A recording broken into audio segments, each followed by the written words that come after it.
تو اس کے بعد پھر کیوں نہ آگے بڑھی؟ آپ اس کا ذمہ دار کس کو سمجھتے ہیں؟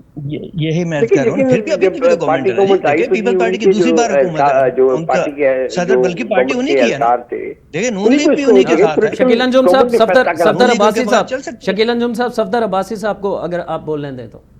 جی عباسی صاحب بولے جی بولے جی، اس میں دیکھیں جی، وہ جب پارٹی کی گورنمنٹ آ گئی تو ذمہ داری اسی کی بنتی تھی نا۔ محترمہ بینظیر بھٹو پاکستان پیپلز پارٹی کی چیئرپرسن تھی، اور ہمارا یعنی اگر جیسے پارٹی الیکشن جیتی تو مجھے یقین تھا کہ محترمہ کی زندگی میں جو ہے نا اگر وہ حیات ہوتی تب بھی پارٹی الیکشن جیت رہی تھی، کیونکہ ہم بہت حد تک جو ہے نا آگے بڑھ چکے تھے سارے عمل کے اندر۔ تو وہ جو شہادت ہوتی ہے پارٹی چیئرپرسن کی، تو ذمہ داری کس کی بنتی ہے؟ پولیٹیکل گورنمنٹ نے فیصلہ کرنا تھا نا جی، کہ انہوں نے تحقیقات کو کس انداز میں لے کے چلنا۔ تو وہ جو تحقیقات کس انداز میں، پہلے تو پنجاب پولیس سے لے کر ایف آئی کے حوالے کی گئی، تو چلو جی ٹھیک ہے، ایف آئی اے بھی تحقیق کر سکتے، یہ بھی ایسا ڈیسیجن تھا جس کے بارے میں بہت رائے ڈفرنٹ کی، جنہیں پولیس ہی جو ہے تحقیقات کا بنیادی عنصر ہوتا ہے سارے کے اندر۔ تو وہ جو بھی تحقیقات کی رفتار تھی انہوں نے ڈٹرمن کرنی تھی۔ انفارچونیٹلی جو ہے نا ان کی طرف سے جو ہے نا یہ جو تصور رہا کہ جی پہلے یو این آئے گی، یو این کی رپورٹ آئے گی، پھر یو این کی رپورٹ آئی، یہ غالباً جو ہے نا جنوری یا فروری کی بات ہے، مارچ 2010 اور رپورٹ آئی۔ رپورٹ جب آئی تو اس رپورٹ کو پہلے ایکسپٹ کیا گیا، ریزلٹ چلے گئے کہ آپ نے رپورٹ کری تو یو این کی رپورٹ سے فیکٹس انہوں نے لکھے جس کے اوپر بہت کوئی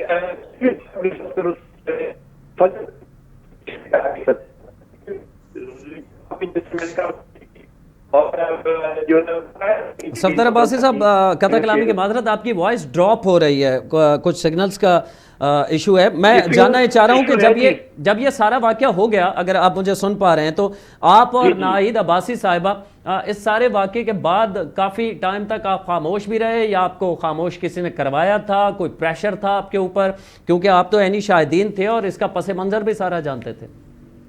دیکھیں جی، بات اس کے بعد جو ہے نا جو بھی ہمیں جب پارٹی کی گورنمنٹ بنی تو اس کے بعد جو ہے نا جہاں جہاں ہمیں بلایا گیا، یونائٹڈ نیشنز کی پوری ٹیم نے ہمارے ساتھ کوئی 5-6 گھنٹے اس مسئلے پہ جو ہے 2-3 دفعہ انہوں نے ہمارے ساتھ سیٹنگ کی، ہم سے انٹرویو کیے۔ جو ایف آئی اے کی تحقیقاتی ادارے تھے انہوں نے ہمیں جو ہے لکھ دیا کہ جی آپ اس سوالات کا جواب دیتے۔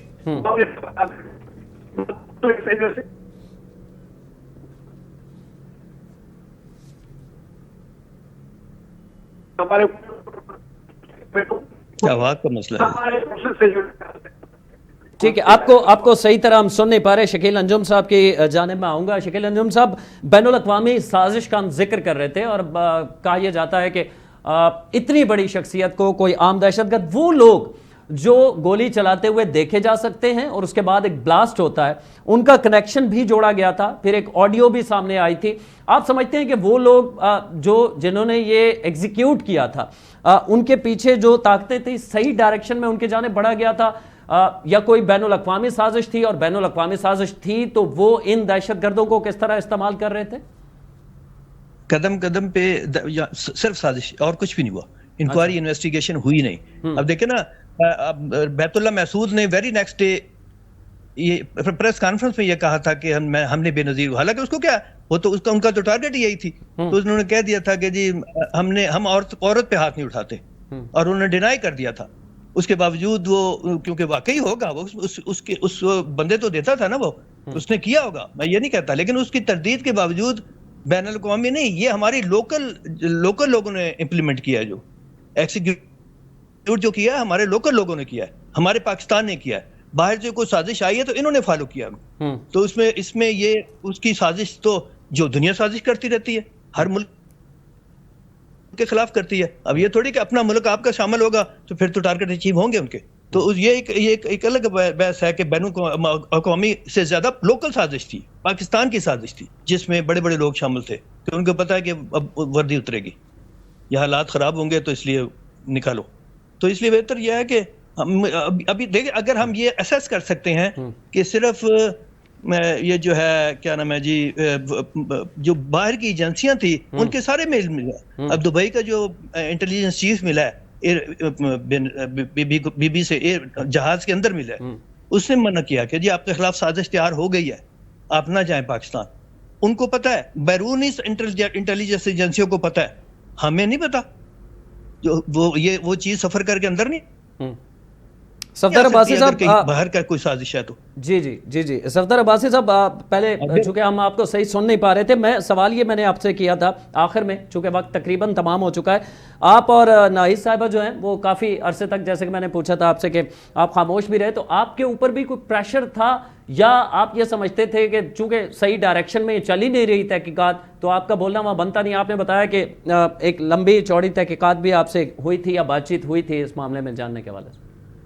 دیکھیے جی, یونائٹڈ نیشنز جب آئی ہے تو 1 سال کے بعد ہے, ہم تو اس وقت میں سمجھتا ہوں شاید آپ نے فالو نہیں کیا, شکیل بہتر سمجھتے ہیں, ہم نے تو یعنی پورے کے پورے چینلز کے اوپر ہم ہی ہوتے تھے, ہم ہی یہ بات کر رہے ہوتے تھے کہ جی ہمیں ڈیمانڈ ہماری یہ تھی. دیکھیں ہم نے کسی پہ الزام نہیں لگایا کہ بھئی یہ انوالوڈ ہے یا وہ انوالوڈ ہے, ہم یہ چاہ رہے تھے کہ جی پراپر انویسٹیگیشن ہو. اس کی ڈیمانڈ ہم نے, میرے خیال میں جتنی ہم نے بات کی اس کے اوپر کسی نے بھی نہیں کی, بلکہ لگتا ہے ایسے تھا کہ اس وقت جو ہے سارے کے ساری سیاسی جماعتیں اکٹھی ہو کے زرداری صاحب کے ہاتھ پہ بیعت کر چکی ہیں. اگر کوئی 2 بندے ہیں جو اپوزیشن میں تو وہ ناہید اور سب سے لگ ایسے رہا ہوتا تھا وہ سارے عمل کے دوران. اس وقت چونکہ عباسی صاحب سوشل میڈیا تھا نہیں اور اب مین اسٹریم میڈیا پہ آپ کو کم ہی شاید آنے دیا جاتا ہے. نہیں, مین اسٹریم میڈیا میں سمجھتا ہوں کہ مین اسٹریم میڈیا میں جتنا ہم بولے ہیں شاید کوئی بھی نہیں بولا. شکیل بہتر جانتے ہیں ان کو, ان سے آپ ویریفائی کر لیجیے گا. لیکن انفارچونیٹلی بات یہ تھی کہ یہ سارا جو انویسٹیگیٹو عمل تھا یونائٹڈ نیشنز کی حد تک تو انہوں نے ہمیں جو بھی ہم سے بات کی تقریباً 3-4 گھنٹے وہ ہمارے ساتھ بیٹھے, 3-4 سیٹنگز انہوں نے ہمارے ساتھ کی, جس کے بعد یہ رپورٹ آئی جو بھی رپورٹ آپ کے سامنے آئی ہے. اگر آپ اس کو پڑھیں غور سے, اس کے اندر بہت زبردست فیکٹس انہوں نے پوائنٹ آؤٹ کیے ہیں جن کی فردر انویسٹیگیشن کی ضرورت تھی. اس کے بعد ہم جہاں تک ہمارا رول بنتا ہے کہ جی ہمیں ایک پیپر پکڑایا گیا کہ جی آپ اس کا جواب دیں, سوالوں کا جواب جو ہم جانتے تھے, جو ہم سمجھتے تھے صحیح ہے, وہ ہم نے سوالوں کا جواب دیا. اس کے بعد ہم اس سارے پروسیس سے آؤٹ ہو گئے. لیکن جہاں تک ہماری ڈیمانڈ تھی محترمہ کی اپنے شہادت مرڈر کی انویسٹیگیشن کی, وہ ڈیمانڈ جو میں سمجھتا ہوں جتنی اس زمانے ہم لوگوں نے کی کسی نے بھی اتنی ڈیمانڈ جو ہے اس پہ نہیں کی. اور ہم یہ سمجھتے ہیں کہ جو وہ انویسٹیگیشن نہ ہونے کی وجہ سے, کاتوں تک نہ ہونے کی وجہ سے پارٹی آج جو ہے پوری کی پوری پنجاب اور کے پی کے میجر پروونسز سے بالکل واش آؤٹ ہو چکی ہے. ٹھیک ہے, آخر میں شکیل انجم صاحب آپ کہہ دیجیے گا, پرویز مشرف صاحب کو پیپلز پارٹی کی جانب سے اس کا ذمہ دار ٹھہرایا جاتا رہا, آپ بھی سمجھتے ہیں کہ یہ صحیح سمجھ رہی تھی پاکستان پیپلز پارٹی یا ان کے صرف اسے غفلت کہہ سکتے ہیں اور وہ دہشت گردوں کی یہ کارروائی تھی؟ سمجھنا نہیں ہے, آپ جو سرکمسٹینشل ایویڈنس ہے نا وہ اشارہ کر دے, کوئی الزام نہیں لگاتا ان پہ. دیکھیں پہلی پریس کانفرنس کس نے کی, لیور کنٹری کنٹروورسی کس نے پیدا کرائی, پریس ان کو جو جاوید اقبال چیمہ ہے ان کو ہنگامی حالت میں کیوں بلایا انہوں نے اپنے آفس میں, اور کیوں ڈائریکشنیں دیں, اور یہ ڈائریکشنیں دیں بعد میں قرار یہ دکھایا گیا, یہ بات باہر نکلی ہے کہ جو نے ڈائریکشن دی ہے کہ اس کو کنٹروورسی پیدا کرنی ہے.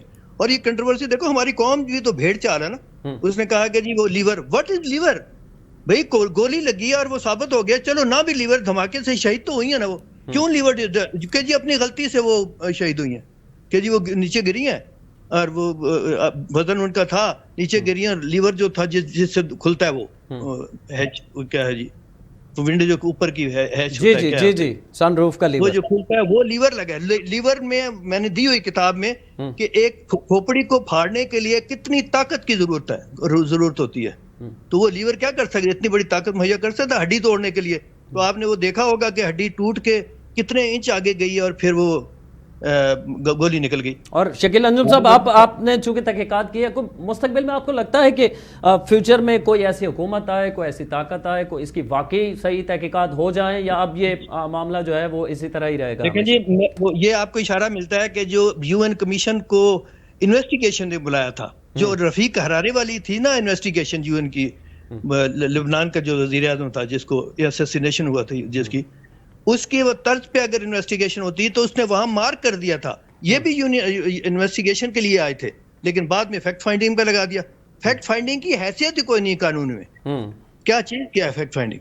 انویسٹیگیشن کے لیے اگر آپ $10 کروڑ اگر دیے ہیں ان کو, تو وہ یہ کرنے کے لیے فیکٹ فائنڈنگ کے لیے دیا تھا. وہی ہم سے پوچھ لیتے فیکٹ فائنڈنگ, ہم یہ بس صاحب سے پوچھ لیتے کہ وہاں موجود تھے. وہ فیکٹ فائنڈنگ کیا ہوتا ہے, ایویں چوچلا خام کھاگا, جو تو ایویں خام لوگوں کو گمراہ کرنے کے لیے اور ان کو فالو کرنے کے لیے جو کچھ انہوں نے کیا ہر شخص نے اپنا فرض نبھایا.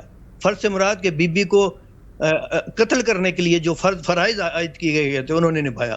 ہر ایجنسی نے نبھایا, ہر لا انفورسمنٹ نے, ہر انٹیلیجنس ایجنسی نے, ہر جو خفیہ جو بھی ہے, جو ایجنسیاں انوالو تھیں. ایف آئی اے نے جاری کیا, جو لسٹ جاری کیا تھا, ان کو بلایا تھا, بھائی صاحب کو بلایا تھا, ناہید خان کو بلایا تھا. کوئی تقریباً 35 کی لسٹ تھی. رحمان ملک کا نام نہیں تھا, اس نے ڈیلیٹ کرا دیا تھا, حالانکہ پہلی گواہی اس کی تھی. ٹھیک ہے, ہمارا چونکہ وقت اپنے اختتام کو پہنچتا ہے. بہت بہت شکریہ شکیل انجم صاحب, سینئر جرنلسٹ.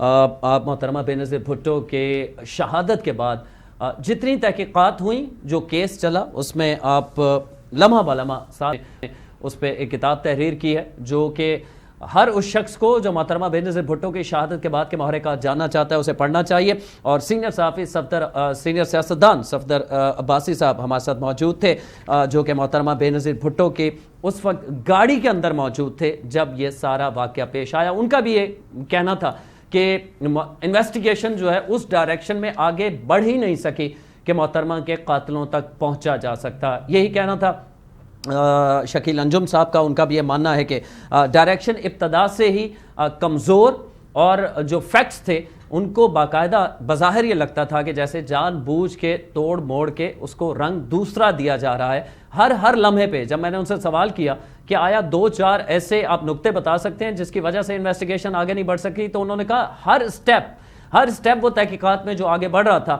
وہ ایسا لگ رہا تھا کہ تحقیقات نہیں کرنا چاہتا, بلکہ اس تحقیقات کو جان بوجھ کے کوئی اور رنگ دینا چاہتا تھا. محترمہ بے نظیر بھٹو شہید کی شہادت کو آج 17 سال گزر گئے ہیں, لیکن سوال اب بھی موجود ہے کہ محترمہ بے نظیر بھٹو شہید کا قاتل کون تھا.